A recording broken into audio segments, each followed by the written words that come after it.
You think it's murder? I mean, clearly it's murder. What can I do to help?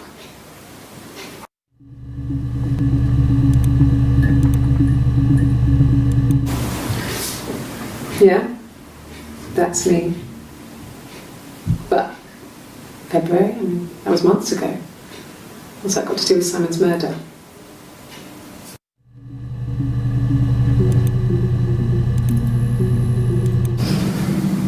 I didn't murder Simon. You've got it wrong. You've got the wrong person.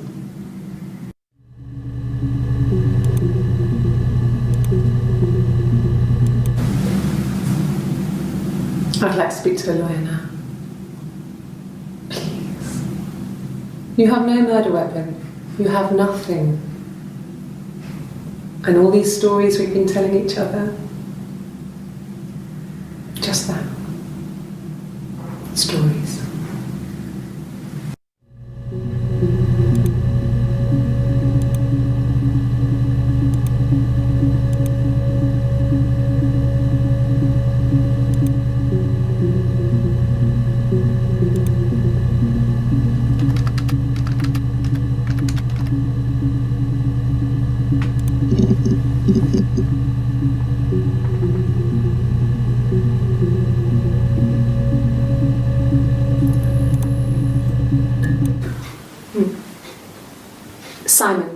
Simon Smith. He works at Ernst Brothers Glass. They do windows, all kinds of glass. Simon does the more special work, mirror making, feature windows, artistic things, really beautiful things.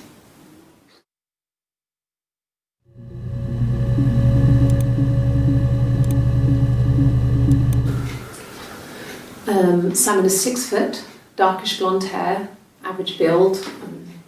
He's clean shaven. If his beard grows, it goes ginger, so he shaves it. I mean, not that there's anything wrong with ginger hair. I bought a photo. They said I should bring a photo. This was taken last year on holiday in Rome. It's the best one I have.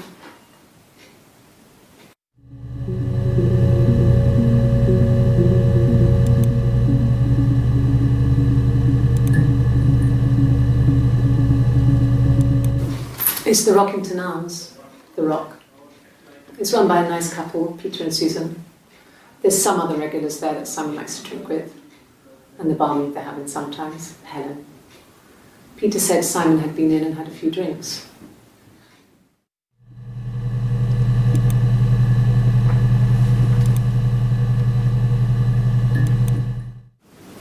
Yes, there's an Amstrad one. No one uses it for very much. There's a printer so you can write letters on it. Simon sometimes plays games, you know, climb the tower, save the princess, that kind of thing.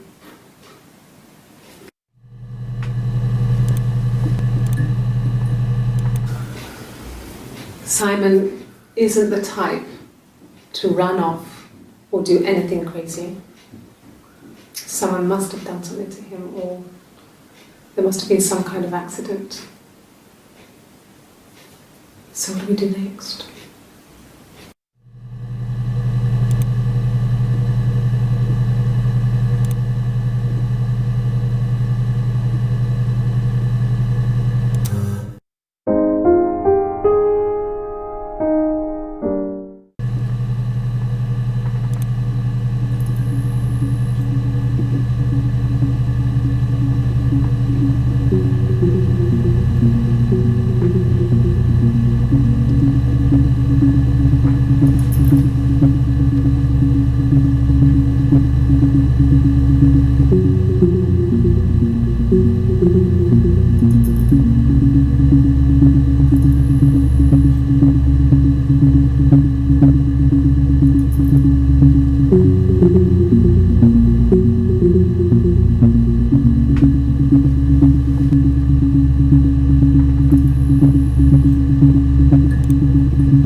Simon Smith.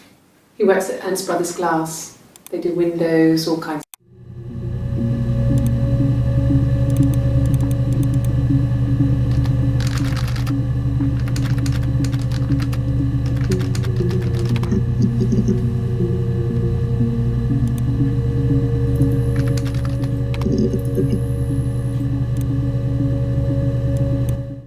No.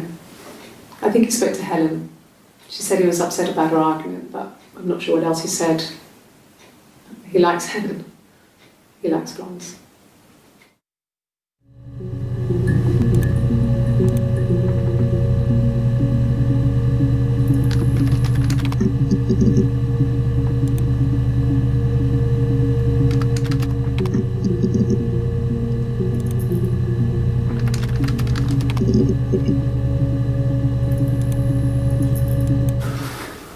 So, it was Friday evening. We had an argument. He left. On Saturday, he didn't come back. I waited all day. He was supposed to go help Eric out with something on the Saturday afternoon. They had a job. He didn't show. So Eric was ringing on the phone. I checked at the Rock, that's our local. They said they'd seen him on the Friday night, but not since. He still wasn't back this morning. It just isn't like him at all. Still not back by dinner time. It's getting dark again. So I decided to come and see you. His parents haven't heard anything either.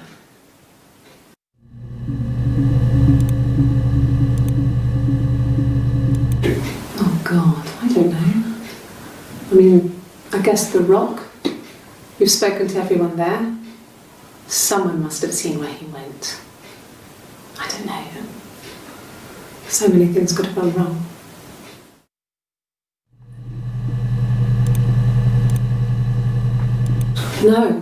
No one has been in the last few weeks.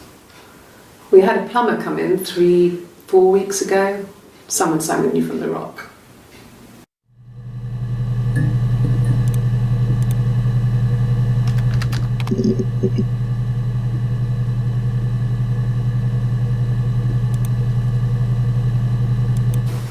He was wearing a shirt, with a blue turtleneck shirt and jeans. He has a watch. It's a really nice one. That was a gift from his boss, Eric. He had his coat, a long grey duffel coat, like Paddington Bear. He would have taken that with him. It's not in the house.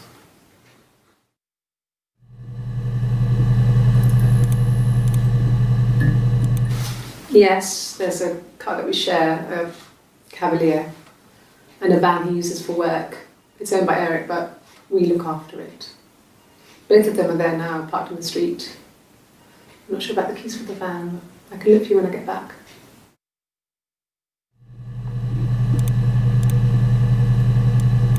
Yes, that would be in his wallet. It's a Visa, a silver one. He doesn't like to spend money he doesn't have, so he usually pays with cash, but Eric convinced him to get one.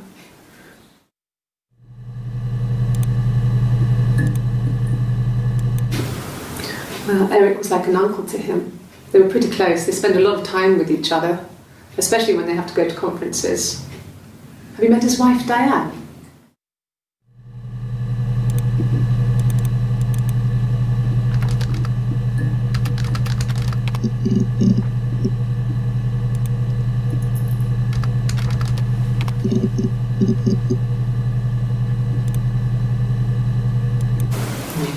Diane is really nice. She helps out with the glaziers, organises the Christmas party, that sort of thing. They have 2 kids, really sweet kids. She used to look out for me when I worked there.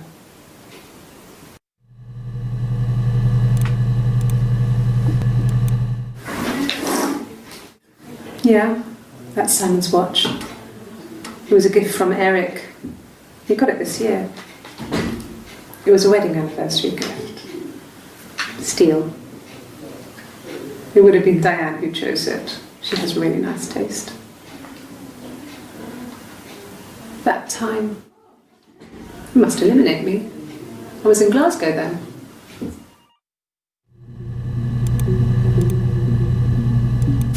I mean, not really. He would go to the pub. He had his drinking buddies there, but no one ever really came back to the house.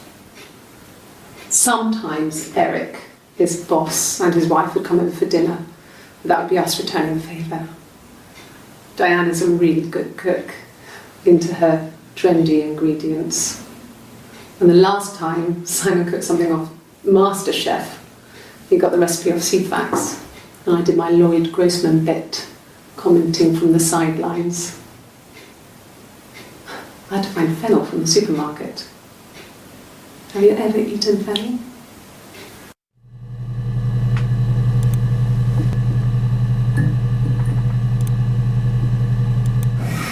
Simon and Eric arguing? No, I can't imagine they'd be arguing. And they get on so well. Unless it was something to do with work. Maybe Simon was being too much of a perfectionist. But I don't know. You should ask Diane.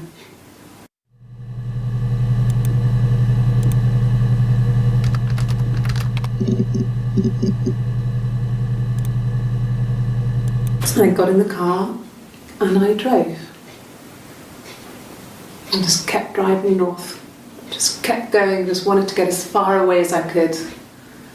When I finally stopped, I was all the way up in Glasgow. I was so tired. I just had to sleep.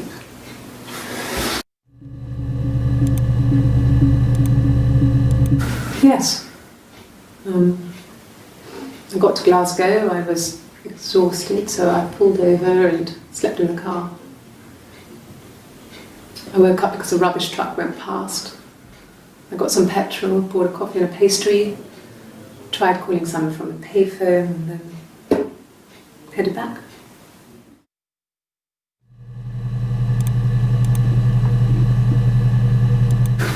No, I don't think so.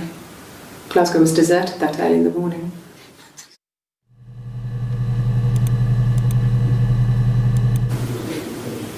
When I arrived in Glasgow, I was exhausted. The streets were empty. I was driving badly. And I hit a taxi. Not a big crash, just paintwork. The guy was so pissed off because I didn't have a driving license on me. But when I told him I was pregnant, he made sure I got to the hospital so they could check me out. It was fine. The hospital must have details when I was looked at. There's a scratch on the car.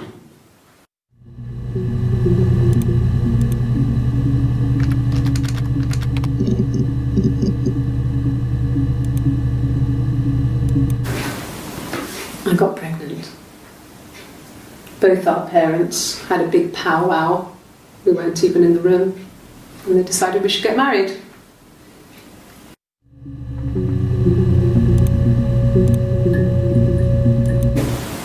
Yes, I'm fine. I won't be sick again. This happens some days.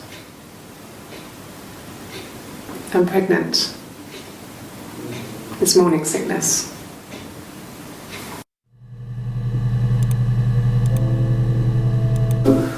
No. Well, yes. You found out on my birthday. I told him I was pregnant.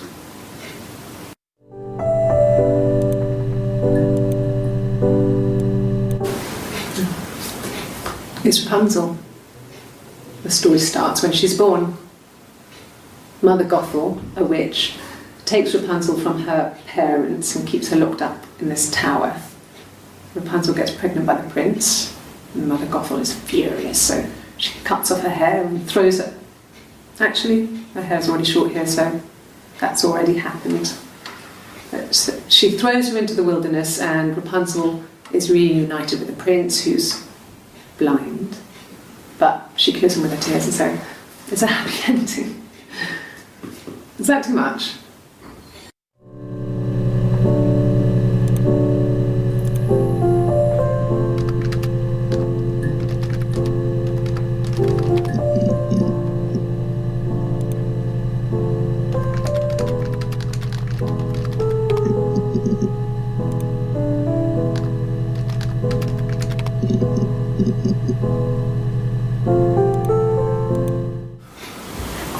Sorry.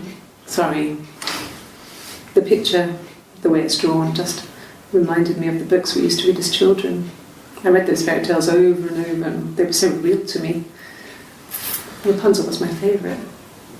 My brain is just full of it. Are any of these in colour?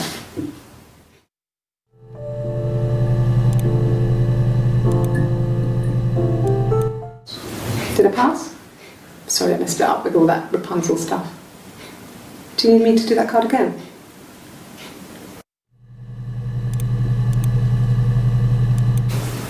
Could the hairs have come from somewhere else?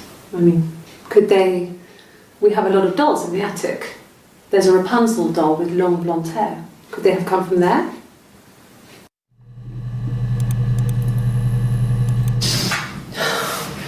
We were obsessed with fairy tales. Not just the pretty ones, but the traditional ones. They were dark and real, bizarre and violent. Felt like life. We had this huge old book that I think Mum must have bought from a library sale. The illustrations had thin tracing paper over them to protect them. They were in colour, shiny plates. At the front of the book was an index of illustrations. We read that more than the actual stories. We'd read aloud the captions and flip between the pictures. There was something intimate about peeling back the tracing paper, undressing the pictures. Rapunzel's hair is cut. The eagle plucks out his heart. The princess pricks her finger.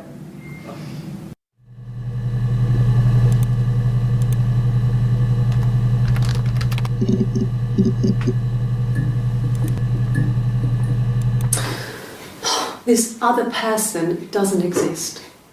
I don't know what the blonde wig is, but it could be anything. Have you looked at the cat flap?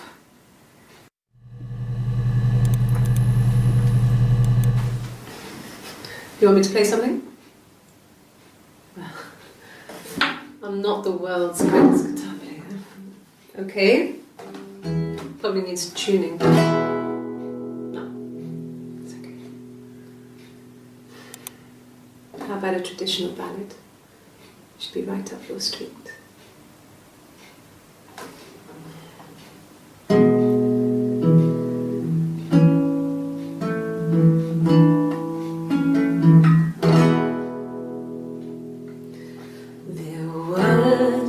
Sisters came walking by the sea. Oh, the wind and the rain. The eldest one pushed the other one in. Oh, the dreadful wind and rain. See, they both had a love for the captain's son. Oh, the wind and the rain, but he only cared for the youngest one. Oh, the dreadful wind and rain. Oh, the eldest envied her sister fair. Oh, the wind and the rain, with a pretty little face and her long blonde hair. Oh, the dreadful wind and rain. She pushed her in and held her down. Oh, the wind and the rain watched her as she slowly drowned. Oh, the dreadful wind and rain. Oh, she floated up and she floated down. Oh, the wind and the rain floated till a ship came by. Oh, the dreadful wind.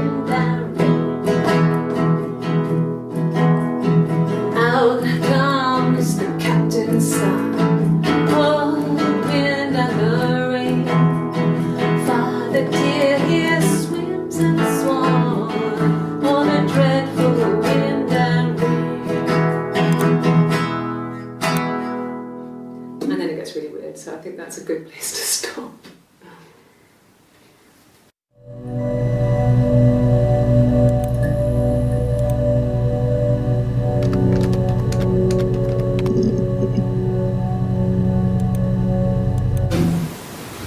No, they were shut. Most of the windows were really hard to open anyway. They're stifling in summer. They were painted over by my dad. Could have left a door open accidentally. Or there's a cat flap in the back door.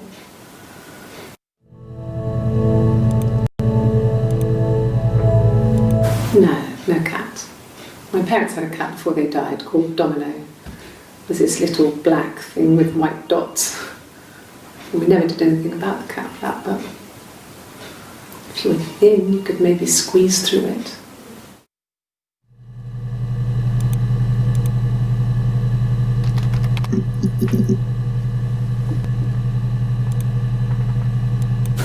A wig? You mean, what type of wig?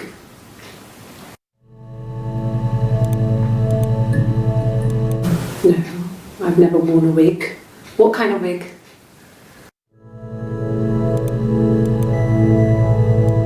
No. The parents decided there would be a wedding. And after the wedding, Hannah moved in with his parents. There was no way I could follow. So we were separated again. I stayed in the attic. It was hard. It's like I suddenly didn't exist. I would sneak out, but in case anyone recognized me, I started wearing a wig. Hannah and I would meet up in the park. I was trying to get pregnant. But I couldn't. I mean, I couldn't do it with anyone we knew, so it was sex with strangers. Drunk guys I'd met in clubs, parks and alleyways. I was 17. It felt like I was being punished. But it was Hannah who had betrayed us. I had to stop when one of the guys gave me an STD.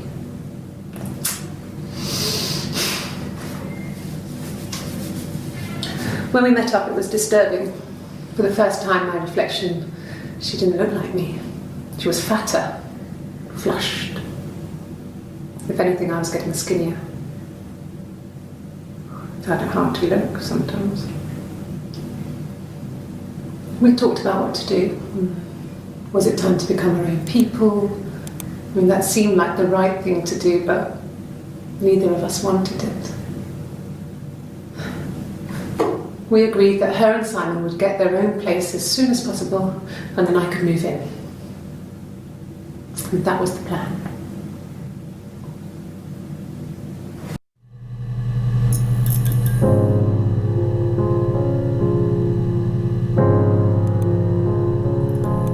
This was about 9. I went round and she was waiting for me. She was furious and so angry. The kind of anger you can only have towards yourself. We screamed at each other, argued, cried, we fought. I hit her back, left a bruise. I had my wig on from performing and she tore it off. Eventually we grew tired of fighting and I left.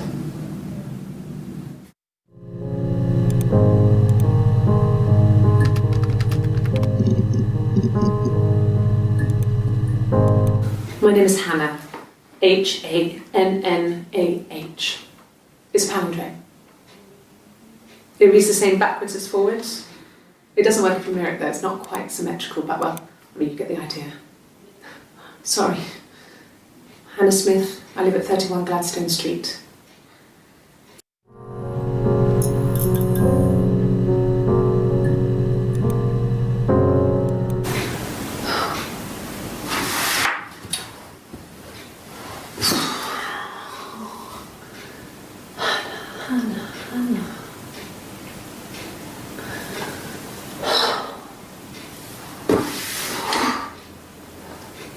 What are you doing talking about Eve?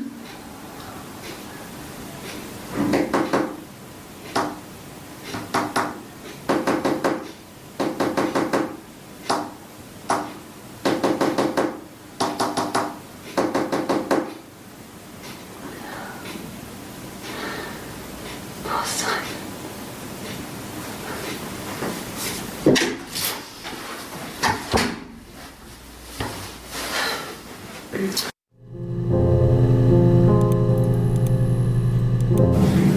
Yes, my name is Hannah Smith. Oh, shit. Sorry.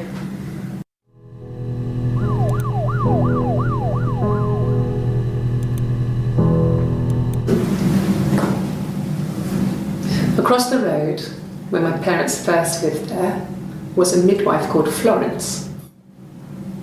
When Hannah was born, I was born at the same time. The midwife was there to help. I'd been throttled by the cord, probably wrapped around my neck by Hannah. The midwife told my mother I was dead, but I wasn't. She wrote all this stuff in a diary. Amazing what people will admit to on paper.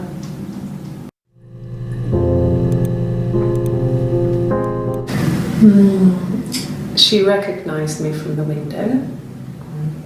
She told me to come inside, and she hid me. They had made the attic into a place where Hannah could play. There was a dollhouse.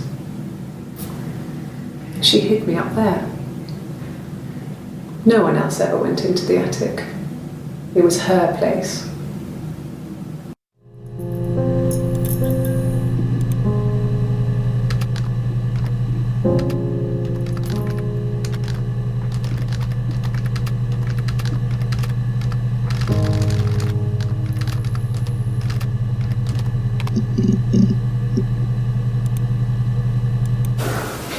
Well, my friend Eve. I mean, she was a friend from when I was a kid, and she was always more popular with the boys, and I used to hate her for it. I mean, really hate her sometimes.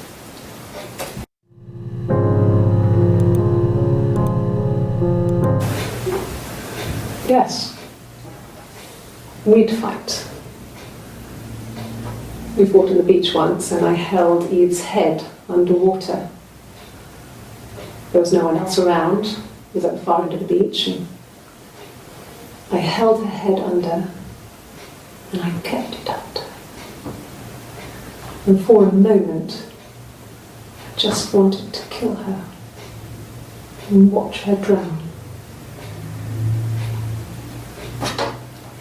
But that was it. It was just a moment. We made up afterwards. It was a love-hate relationship.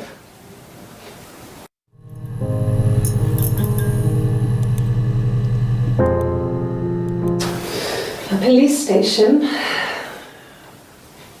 Yeah. When I was young, we ran away on my birthday. Bob Dylan was playing in London, and we thought we could break into his tour bus and have him take us with him. The taxi driver we paid to drop us off, I mean, we'd saved money, pinched a bit here and there to pay for the fare. He was suspicious because we were so young, so he told the police. So they came and picked us up and took me back to Portsmouth.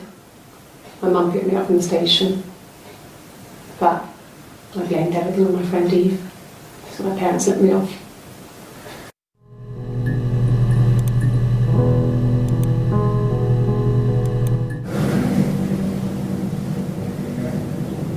My mother called me Eve.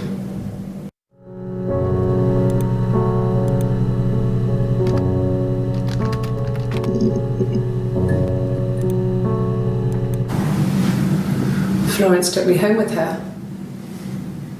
Mother hadn't been expecting twins and had a healthy baby. I guess she was just happy for Florence to clean up, take away the evidence that this was anything but a happy occasion.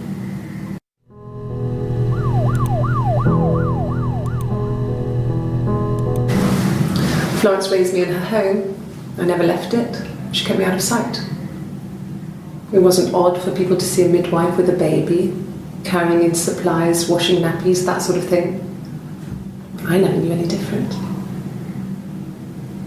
I grew up looking out of my window and seeing her across the road.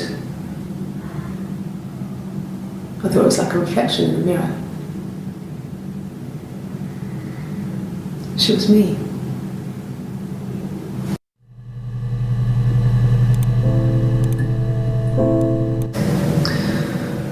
Florence was a warm, kind person. But she was broken, I guess. When I found her diary, I also found a biscuit tin with other stuff in it. Older papers, letters, that kind of thing. Her story wasn't there. I never really spoke to her about it. I was far too young to really understand, I guess. I just put it together later, once I was older. She had loved children, planned to have a large family, but her husband died in the war. And that was back when you married for life. She never felt like she could marry again. Isn't that strange? She was a widow from her 20s. But, I mean, I guess it was different then. You know, you married for life and she felt she could never marry again. I guess it was harder, a war widow. One of the dead. I don't know, maybe there was more to it than that. I don't really know.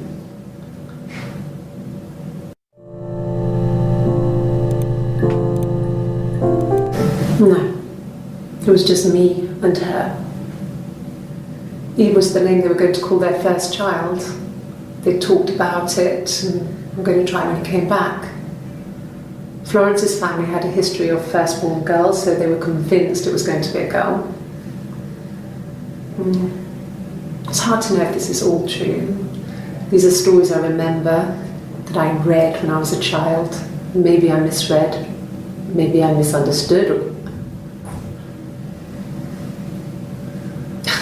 Sometimes it's hard to remember what happened last week.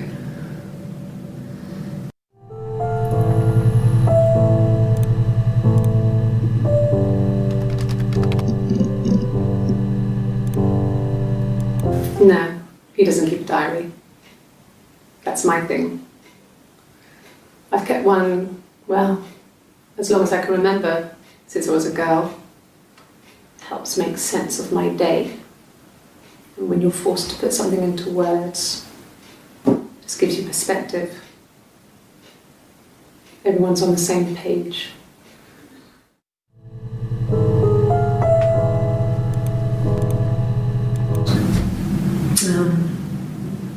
When I was 8, Mother died.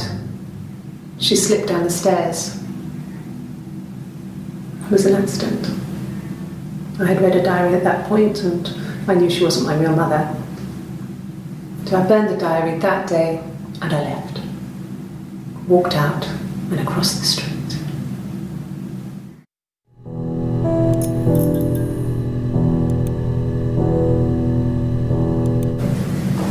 It just became our way of life. We would swap places and take it in turns to do things. And we were very careful. Whoever had been out that day would come back and write a detailed diary so that we were on the same page. We had a list of rules that said what we could and couldn't do in any given situation. It was exhaustive. We lived a second life through those rules. Rules for things that could only ever happen inside our imaginations. We would consider all the permutations of future events and agree rules to walk our way through them.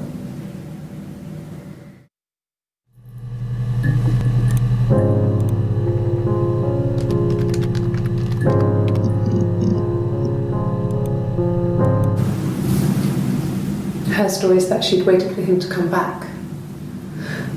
She put on my wig, some of my clothes, pretended to be me. They talked. She'd enjoyed being me.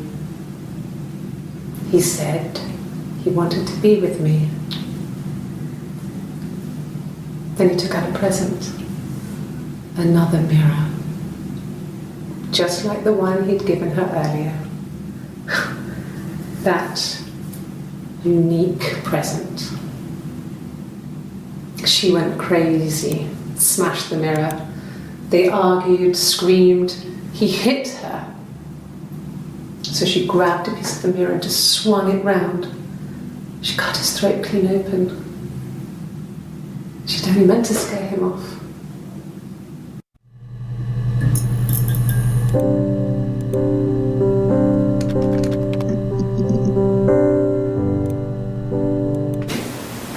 Twins?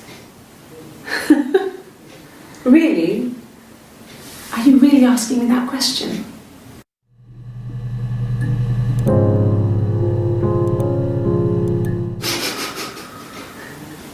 Are you out of your mind? Twins?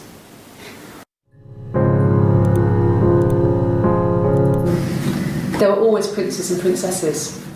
They were the special people, more important than the other characters in their stories. We knew we were like that. Twins. Magical. We were the princesses. We had a poster of Princess Diana from the newspaper up in our attic. Had a pride of place. And underneath we used to put all our special things. When her engagement was announced, we were obsessed with everything she did. And later, when her life went so bad, we felt for her. Her divorce last year just kind of drew a line under things.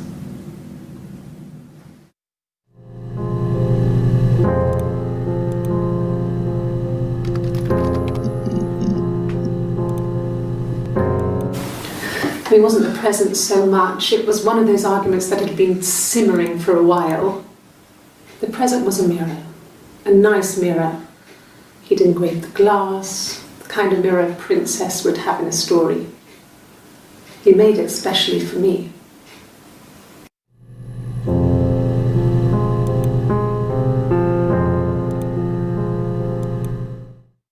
The mirror. I can't remember. I put it somewhere safe. Upstairs, I think. I haven't looked at it since.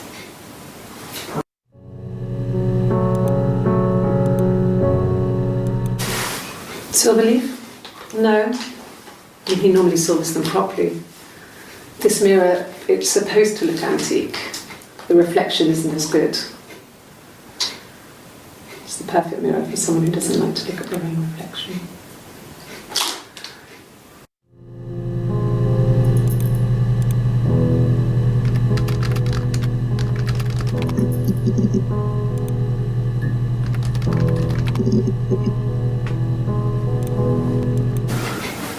I guess you could call it that, but we were both happy to get married. It was a beautiful wedding.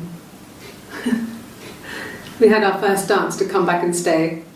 I'm not sure if that's a good wedding song, but I loved it. I chose it.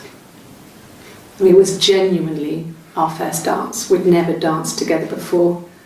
It was probably awful to watch, but I enjoyed it. It felt like it was just me and Simon for that moment. Just the two of us.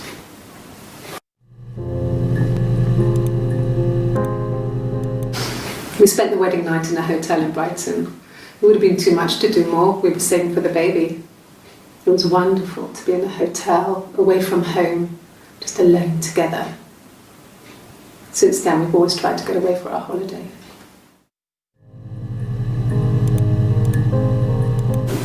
Yeah, we were 17. It was a nice wedding, people said. Simon looked very handsome in the photos. His parents paid for everything, but he's an only child, so it was important to them. It was what they called a shotgun wedding, but if you looked at the photos, you couldn't tell.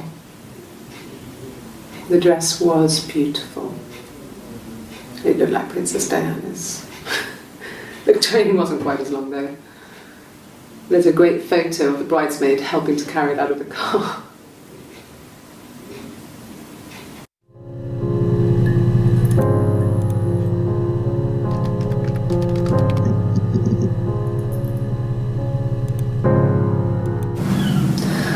Hannah was so smitten with Simon. She started getting jealous, didn't want to share. Even the first date. We went to see Tom Cruise at the Old Odeon. We both went, kept changing places in the toilet. We only had the one best dress, so we had to keep swapping clothes. Must have thought we had terrible bladder problems. The next date, it was my turn. At the end, I let him kiss me, but that was it. We didn't want another Carl on our hands, and the Ouija board had said to hold back. After that, it was Hannah's turn, and she slept with him. Broke the rules. Deliberately broke the rules. She wanted to be the first to sleep with him. I mean, that's when she got pregnant. From that one time.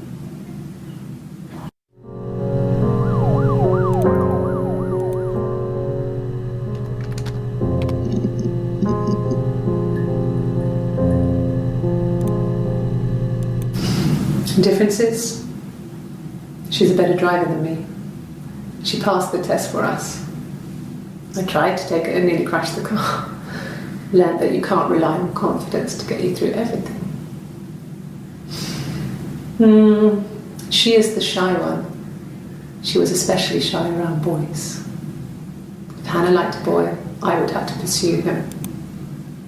It was that way with Carl. Hannah met him first. She had such a crush. I let him take my virginity after a night that his band had played at. It got difficult. When I was with Carl, we would have sex, but Hannah couldn't let him see she was a virgin. She had lots of excuses. After a while, we decided that I should take Hannah's virginity. It's not that different to a bruise, pulling a tooth, a graze. We used a hairbrush. After that, we took it in turns, though. I was always the one who seduced the boys. Until Simon.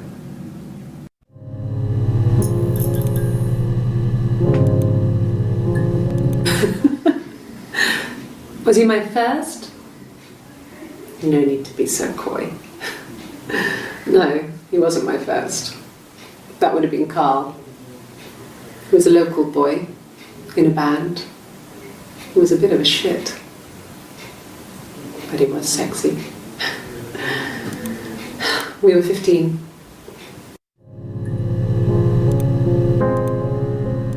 No, I was 15. Carl was older. 17, I think. I was really into him, regardless of how he actually behaved. Lots of drunken teenage sex. We did it in a church once. It was stupid. So he got tired of us and we split up after about 6 months. It was sad, but those early experiences, they help you realise who's really important to you, you know? Family.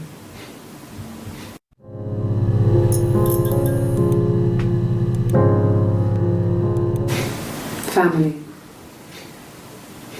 So, Carl fucked off, and then there were other boys here and there, and then Simon.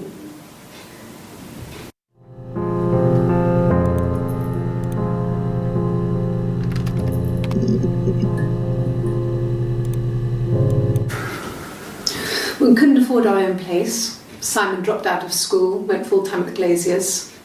That was Eric's generosity. We moved in with his mum and dad. They had a spare room for us and the baby, if it came.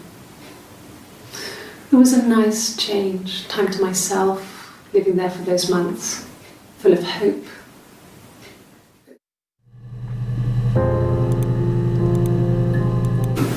No, I lost the baby. I had a miscarriage at 8 months. We carried on living at Simon's parents until, well, it was only a few months after.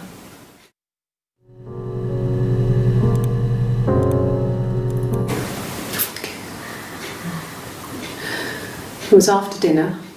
I'd spoken to Simon's parents on the phone. I looked up for an early night and I suddenly had this thought. I think it was something his mum had said. She'd been speaking about old stuff, sad stuff, about when we lived there, about the baby. There's some boxes in the cellar, nursery stuff we never needed, and I never had the heart to throw out. And I suddenly remembered that when I'd looked down there the week before, those boxes, that pile was in the wrong place. I went cold all over. I went down there with a torch and went straight to the back, and that's when I saw the bin bags. Pulled them open, saw the body. I screamed, and that's when I called the police.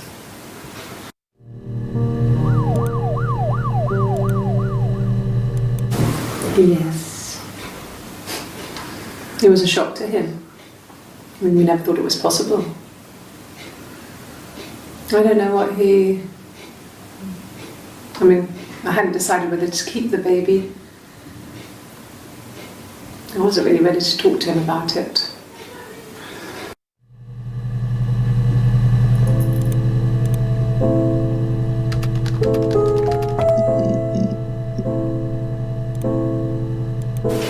Then my parents died. It was the worst year of my life. A miscarriage, and then my parents.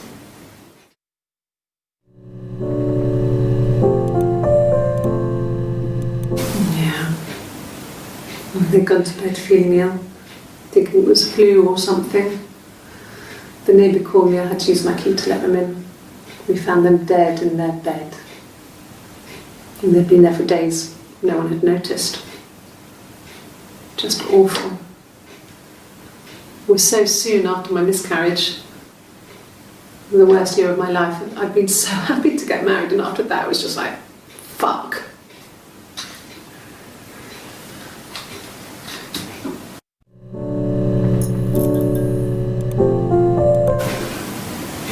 Yeah. I mean, I was infertile. Thought I was. They told me I was infertile after the miscarriage because of complications.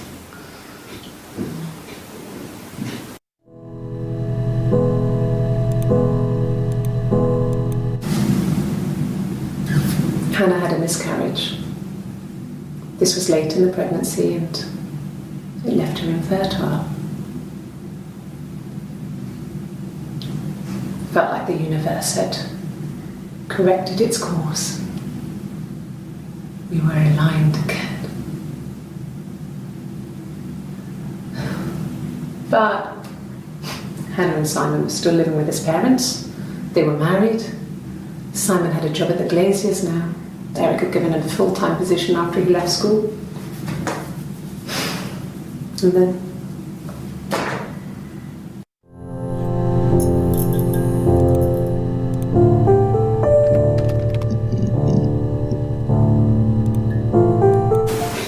the bruise. I have a really fast metabolism, so stuff like that just comes and goes. I don't know if there's much more that I can tell you that I haven't already told the other policemen. I found the body.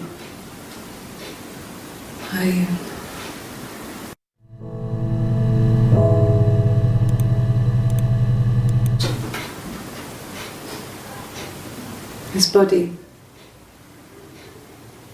It didn't look real. And his throat. It looked like his throat had been cut.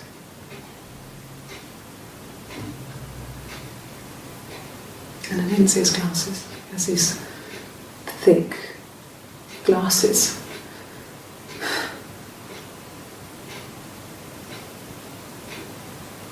He doesn't always wear them.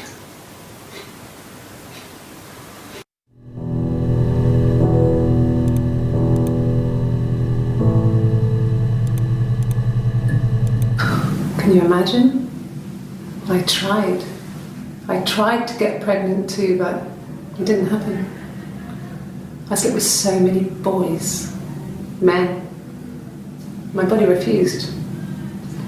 I think my period stopped because hers had.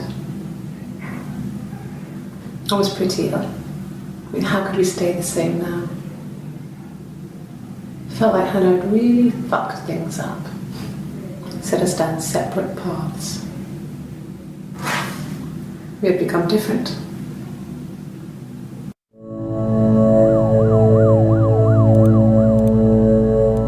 Really? Okay. Here's the rest. Oh, they laid a body on the doctor dry. Oh, the wind and the rain, till a fiddler with a fiddle came walking by. Oh, the dreadful wind and rain. And he made a fiddle bow of her long hair. Oh, the wind and the rain. Yes, he made a fiddle bow of her long blonde hair. Oh, the dreadful wind and rain. And he made fiddle pegs of her finger bows. Oh, the wind and the rain. Yes, he made fiddle pegs from her finger bows. Oh, the dreadful wind and rain. And he made a fiddle out of her breastbone. Oh, the wind and rain. The sound could pierce a heart of stone. Oh, the dreadful wind and rain.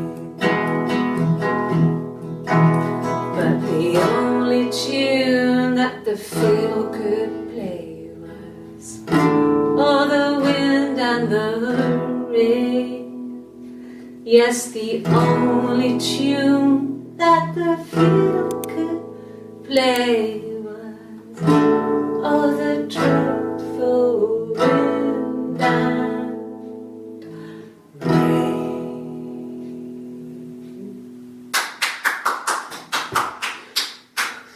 Anything you sing may be used as evidence against you.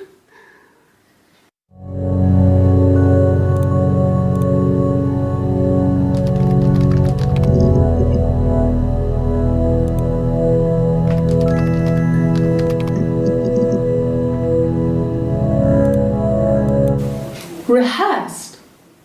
You ask me the same question, you'll get the same answer. Is that your evidence? Of course I thought about what happened then. It's all I've thought about. My husband is dead.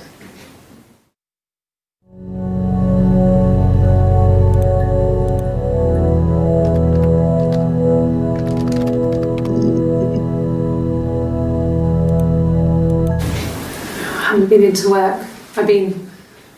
I guess I've just been waiting, ready to hear from you, hear from my husband.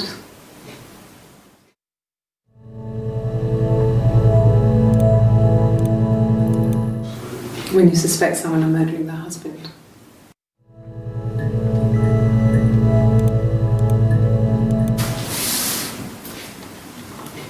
She's crying, I guess. She's sad because she thought she saw her husband with another woman. But it's okay, because she finds out it wasn't her husband, it was his brother. And so it's fine.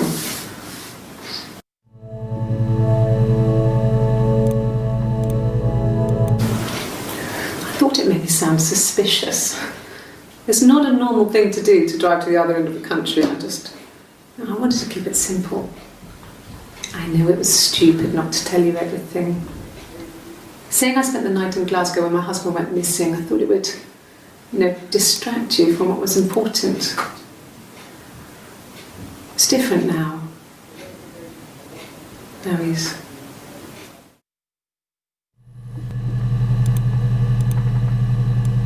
It was supposed to be a secret.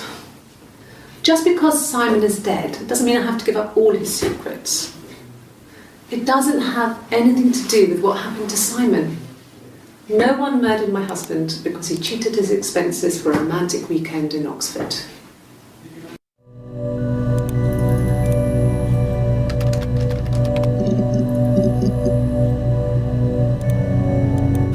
No, I have never been unfaithful. I've never cheated on Simon.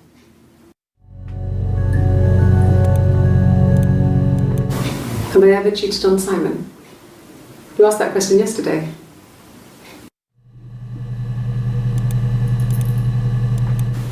Simon never cheated on me. He was devoted to me, and I was devoted to him. Nothing in life is easy. We were good to each other. Life isn't a fairy tale. You do what you can.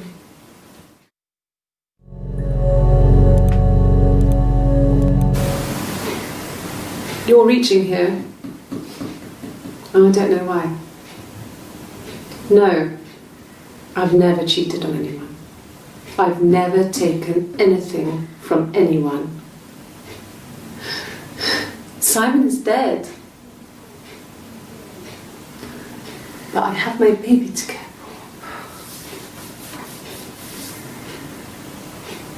for. Why are you trying to make me sad? Why are you so obsessed with sex and affairs? You cheated on your wife. Is this your thing?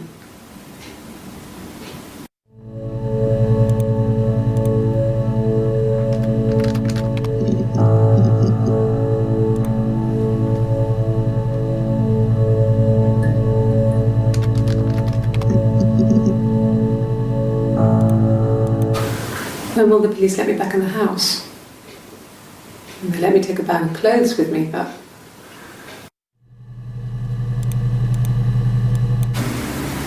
No. 1984 was an awful year in the end.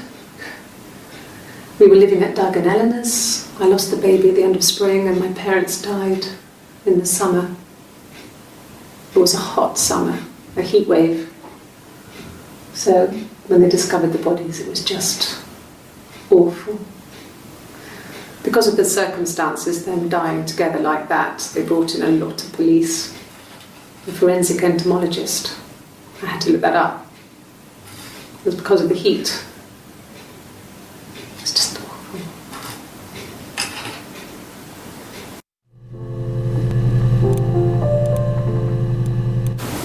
They said it was food poisoning. There was something in the food they ate. My dad liked to pick mushrooms, grow them too. They said it was the mushrooms. It was hard to believe. Death caps. They have a skirt around the cap. My dad taught me that.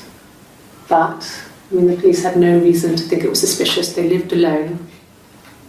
And no one had any reason to hurt them.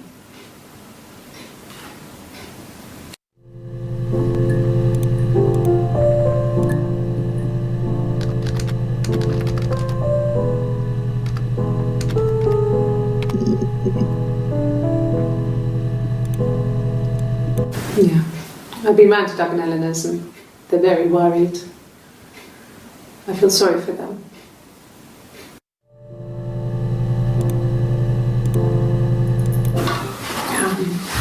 I hoover, I dust every week, maybe less. I once asked Eleanor how often I should dust and she said, if people ask, tell them you do it once a week, but every few weeks is okay. I think she was just trying to make me feel better. When I was there, she was hoovering every day. Ran an ordered house. You know how that generation is, putting on a brave front. She has secret stashes of cigarettes. Doug doesn't even know she smokes.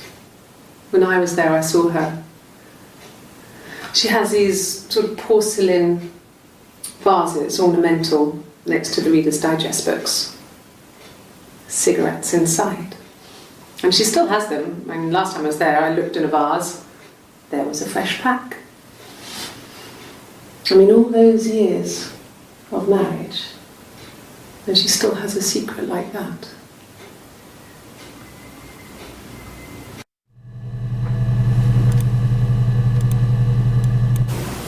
Okay. I parked up on the street It was busy, so I had to park down the end of the road. Walked up, knocked on the door, no answer. I took my keys out of my bag and unlocked the door. The main lock was unlocked.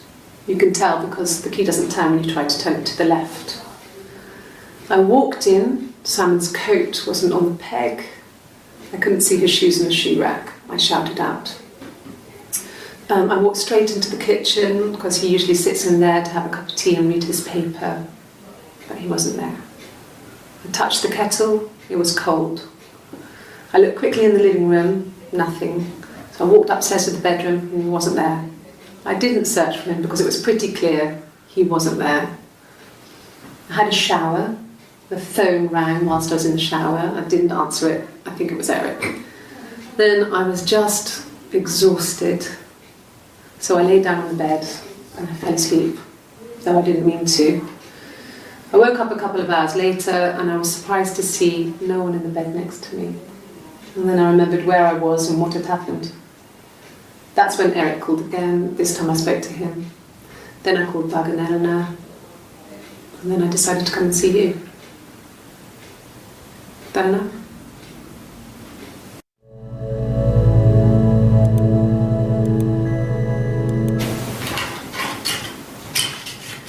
This is the third day running you've called me in. I speak to Doug and Eleanor every day. And they say you've been asking a lot of questions. About me.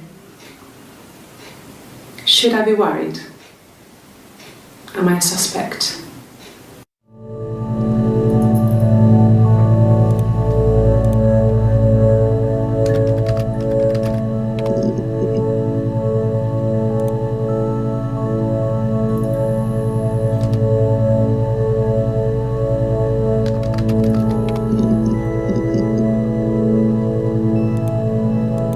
An affair. Simon wasn't having an affair.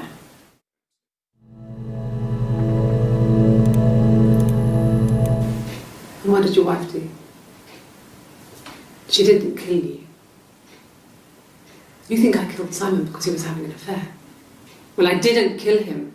I wasn't even there. I was in Glasgow worrying about whether my baby was still growing inside me. I mean, why would I kill Simon? I loved him.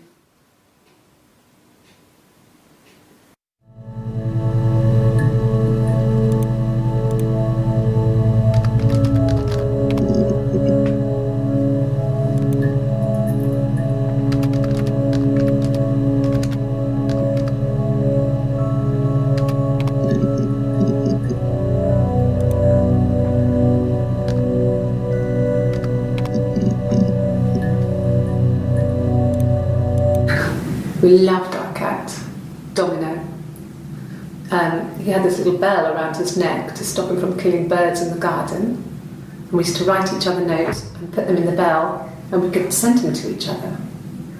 Mum found some of the notes once, and she thought I was just writing to myself because our handwriting was identical. And we had our own words for things, so she didn't quite understand them anyway.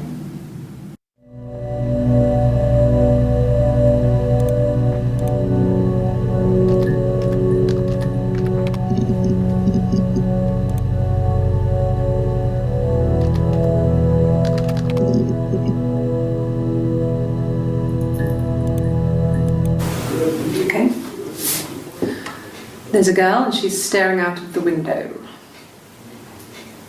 She's sad. She's trapped. She's here. She's looking out the window because her mother won't let her out.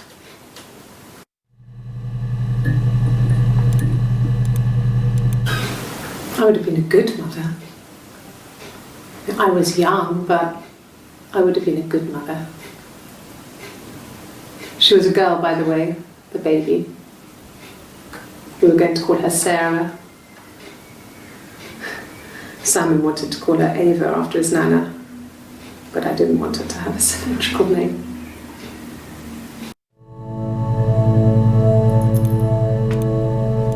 Well, she wasn't my real mother, but she raised me.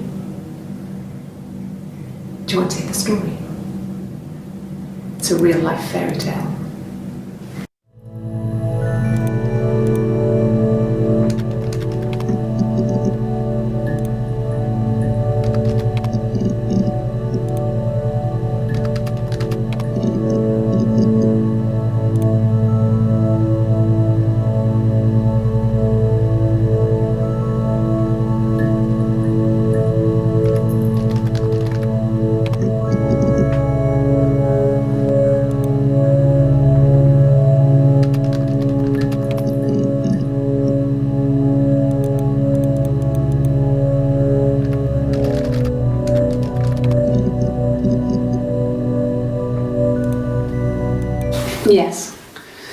inherited it from my parents, so it made sense to move back, me and Simon. Felt like going back to old ways before the pregnancy. Reminded me of being a girl, a dollhouse in the attic, old things. We didn't sleep in my parents' bedroom for a long time. We decorated it as soon as we moved in, but it was another year before we started sleeping there.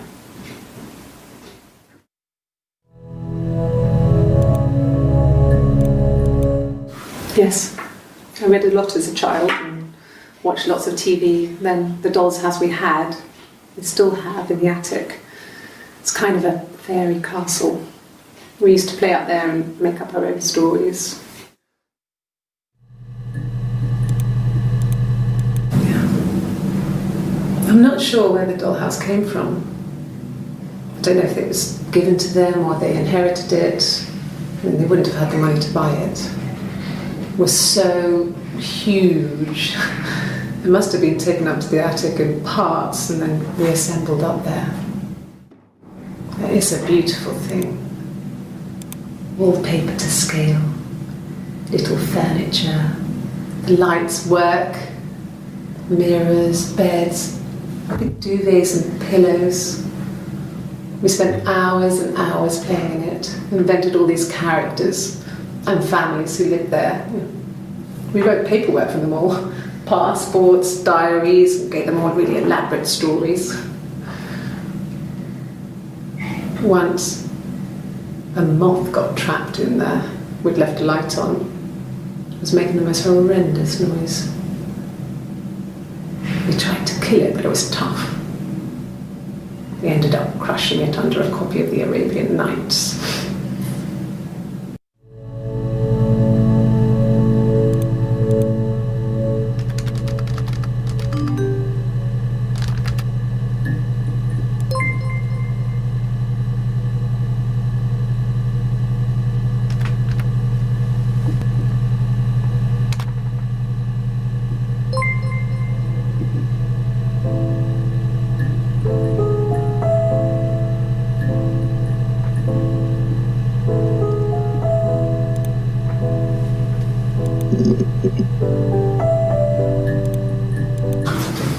The legal stuff was completed very quickly. Hannah moved back in with Simon. Eric gave Simon the week off to help with the move. He decorated, modernised wallpaper, curtains. Hannah insists the attic we left as it was, dollhouse and all.